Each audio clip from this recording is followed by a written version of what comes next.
Fala galera, Robson Lima aqui, comando esse vlog. Ei! Bom, vamos falar de Comte, né? Augusto Comte, na verdade, é um cara engraçado, porque de uma certa forma a gente não usa ele em nada, sociologicamente falando, hoje em dia. Mas é sempre legal falar de Comte porque as pessoas sempre perguntam do Comte, né? Muita gente gosta de começar os seus cursos de sociologia falando do Comte. Comte é um cara que pra gente, pelo menos nas ciências sociais, ele importa muito mais como um fundador, como um, digamos assim, um precursor até, alguém que vai na frente, abrindo um caminho, do que propriamente alguém que foi, pavimentou uma via e fez algum desenvolvimento. Não estou dizendo com isso que ele é inútil, tá?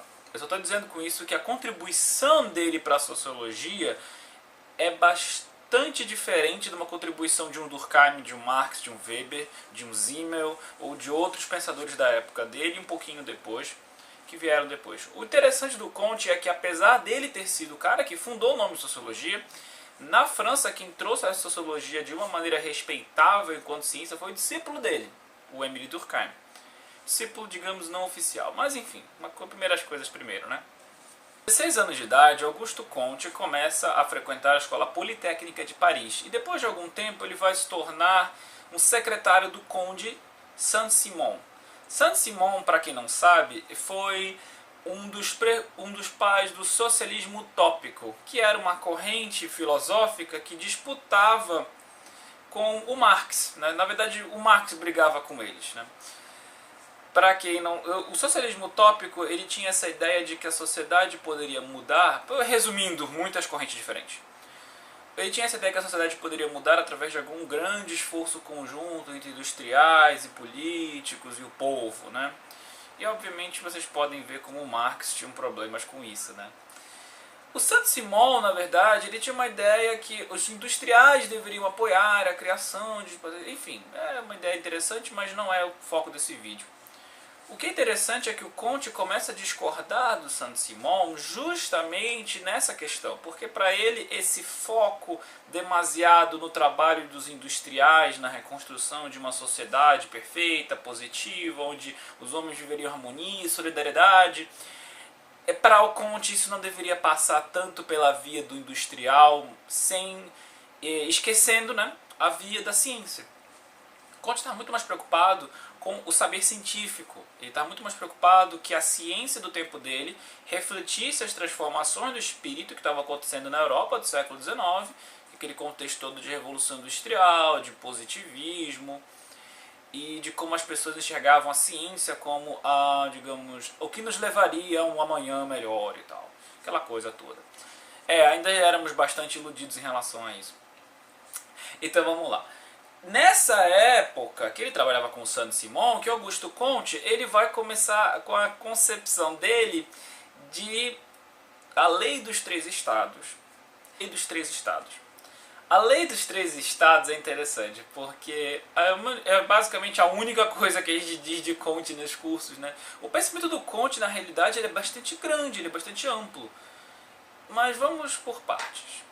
Então vocês podem perceber que a concepção de Comte, ela na realidade não é só uma ciência instrumental, não é meios para um fim, como a gente geralmente pensa a ciência hoje, mas Comte também pensava nas ciências principalmente como um sistema filosófico que nos levaria a sermos pessoas melhores, que levaria a sociedade a algo melhor. E por mais que isso pareça estranho para a gente hoje em dia, coloquem-se no contexto social da época. Darwin ainda não havia lançado Sua Origem das Espécies. Marx não havia lançado as suas obras ainda, então não havia aquele questionamento, né? Então a França ela vivia um tempo onde o iluminismo estava, digamos até, encontrando a sua realização né, material. O iluminismo lá do século XVIII estava encontrando a sua realização na França do século XIX. As ideias iluministas sobre o bem, a razão acima de tudo e tal, eles estavam sendo carregadas para dentro do século XIX, nas asas do positivismo, né?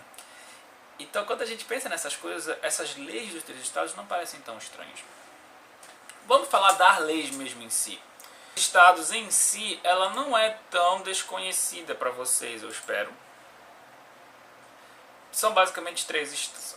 O primeiro estado é o estado teológico. O estado teológico é o estado onde os fenômenos que acontecem numa sociedade, as coisas, por exemplo, os trovões, os relâmpagos, por que a lua se mexe tanto, mas o sol sempre está no mesmo lugar, por que a lua tem fases, por que o céu é azul, esse tipo de coisa. Essas perguntas elas são respondidas usando a vontade de deuses, ou de um deus, né? Então, o estado teológico é o estado onde, para Comte, a maioria da humanidade se encontrou por muito tempo. Esse estado teológico ele vai se dividir em animismo, politeísmo e monoteísmo. Desculpa, às vezes é meio confuso. O animismo, as coisas da natureza elas são explicadas porque elas têm vida, ânima, né, em si mesmas.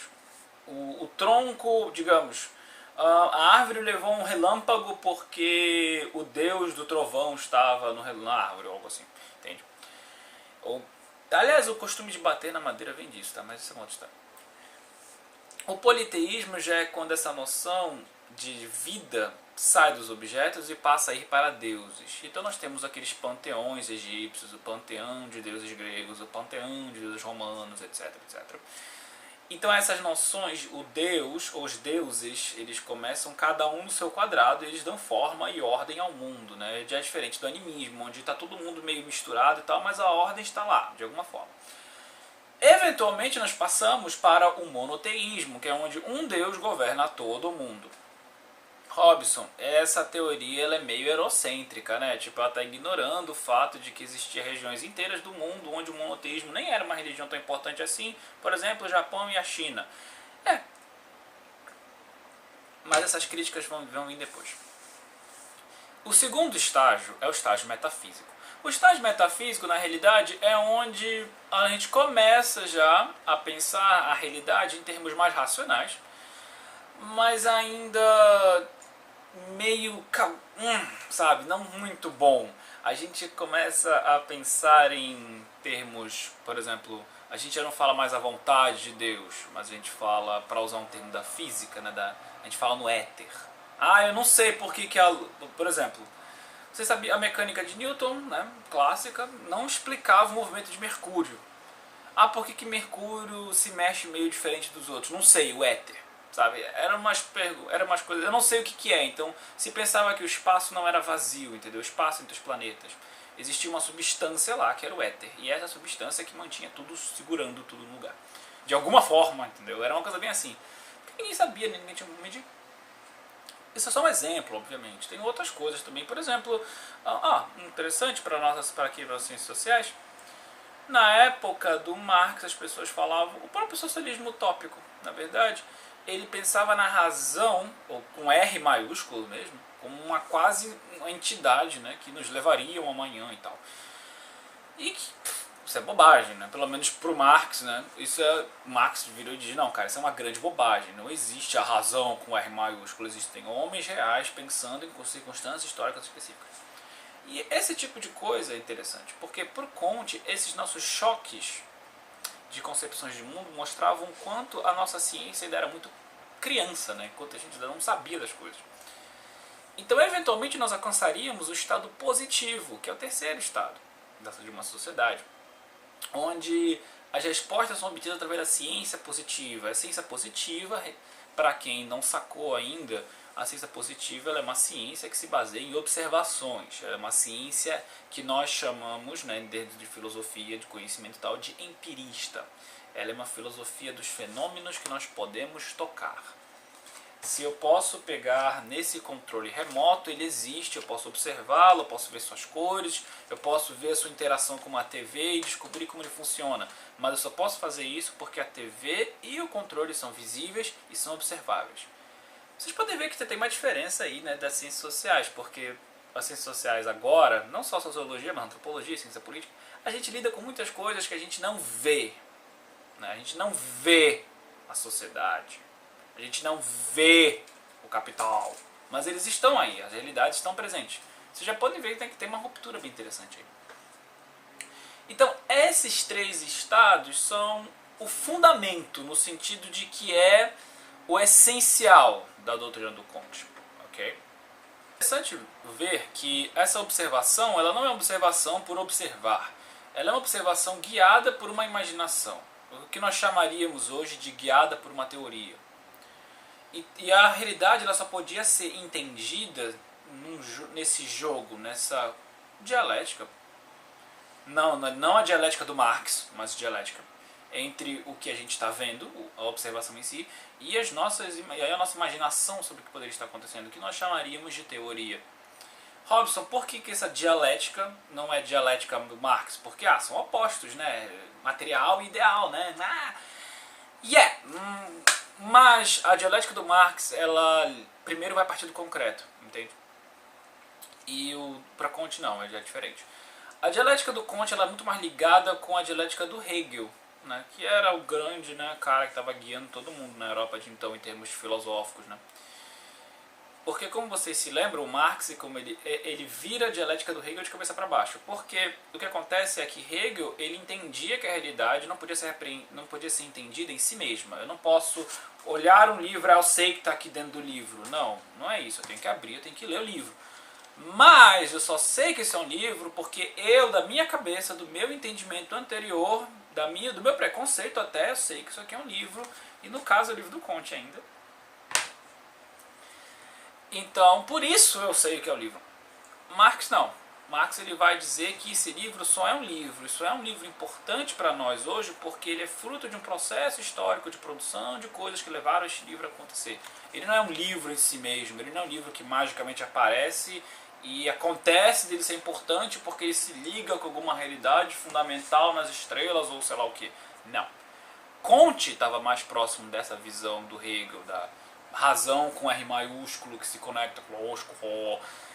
Por isso é que ele é um positivista e é por isso que essa parte da teoria dele a gente não usa muito mais porque, enfim, você não pode fundar uma ciência séria em cima de coisas dessas, né? Pelo menos do jeito que a gente entende a ciência hoje. Existe mais uma coisa que eu posso falar do Comte, que é justamente a penetração das ideias dele aqui no Brasil. Vocês já devem ter ouvido falar do nosso lema Ordem e Progresso, né, que está na bandeira, e como ele é de inspiração positivista. Isso é verdade. Isso é muito verdade, na realidade. O positivismo aqui no Brasil era uma coisa muito popular, no final do século XIX e começo do XX. Muito popular mesmo. E tipo, é interessante porque quando ele veio para terras brasileiras, ele sofreu várias mutações. O nosso positivismo não é o positivismo puro do Comte. Não é.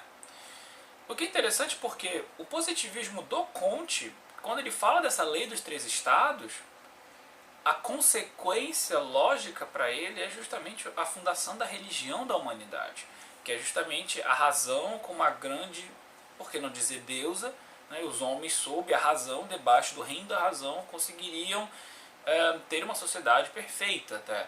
Só que isso tudo ia ser conseguido pelas próprias mãos humanas, sem intervenção de Deus ou espíritos, não sei o que. Ou seja, é uma religião bem materialista. Eu sei que isso é estranho para algumas pessoas, mas é uma religião materialista. Só que essa parte da conjuntura do pensamento do Comte não desceu muito bem na garganta de muita gente. Então essa primeira divisão do pensamento do Comte, as pessoas que concordavam e que não concordavam, as pessoas que não concordavam com isso é que eram mais fortes aqui no Brasil. Então, por mais que nós tenhamos nossa bandeira ordem e progresso, a ideia da igreja positivista do Brasil nunca emplacou muito aqui no Brasil.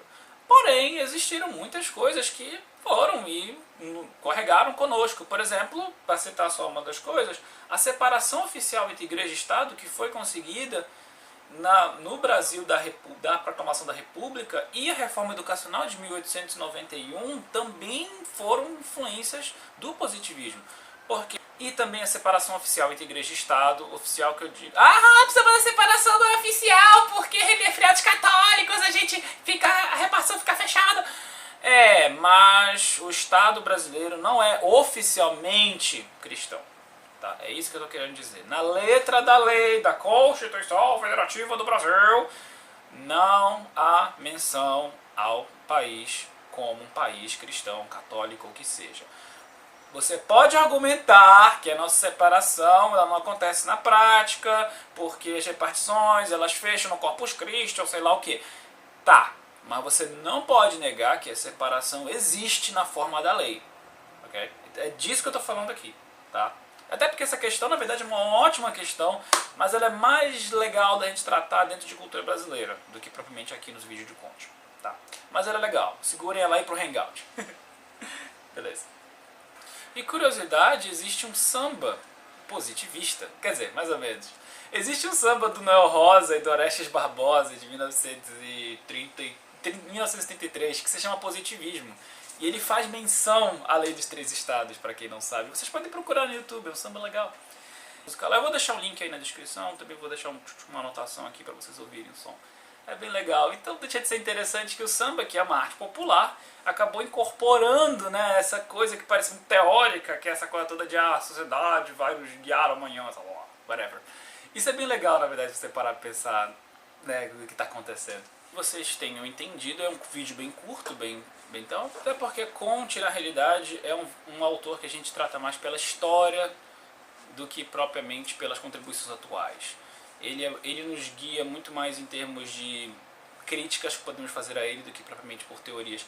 Embora alguma ou outra coisa seja até discutida entre nós, mas isso é uma sociologia bem específica, tá? Isso é o pessoal que gosta de sociologia histórica, o pessoal que gosta de ir lá atrás, nossos fundadores, e ver de onde nós viemos e tal. Isso não é uma coisa que eu quero tratar aqui, não se preocupem. No mais, muito obrigado pela atenção, viu? Relembrando o nosso Hangout, dia 4 de outubro, às 19 horas, eu estou esperando vocês. Eu vou fazer um pequeno resumo sobre os clássicos, né? Marx, Durkheim, Weber. Posso falar mais de Conte, se vocês quiserem, se houver um interesse lá de vocês na hora. E daí a gente vai passar para as perguntas, direto. Uma hora e meia, uma hora e meia de Hangout, acho que dá pra gente vencer, já é tudo, né? Fazer aquelas perguntas marotas, até porque, como eu já expliquei no vídeo da chamada do Hangout, eu não sei se eu vou conseguir entregar todos os vídeos do Enem a tempo, tá? Até porque também Robson, eu não sei usar o Hangout. Entre na sua conta do Google. Conta do Google é aquele seu e-mail do Gmail. Eu não tenho Gmail, eu tenho Hotmail, mas tu tinha Orkut. Então entra com essa conta que tu entrava no Orkut, que eu sei que tu tinha Orkut. Então é isso, entende? Vocês entram e eu vou fazer lá. Eu vou avisar, vai estar um link, eu vou divulgar no Twitter, no Facebook, quando estiver acontecendo. Olha, tá aqui o link, galera, pá! Então vocês podem entrar lá e vocês vão entrar lá e tranquilamente. Vai aparecer minha cara lá feliz falando com vocês e vai aparecer o chat aqui do lado. E a gente vai interagindo dessa forma, beleza? Muito obrigado pela atenção e eu vejo vocês na próxima. Robson Lima, desligando.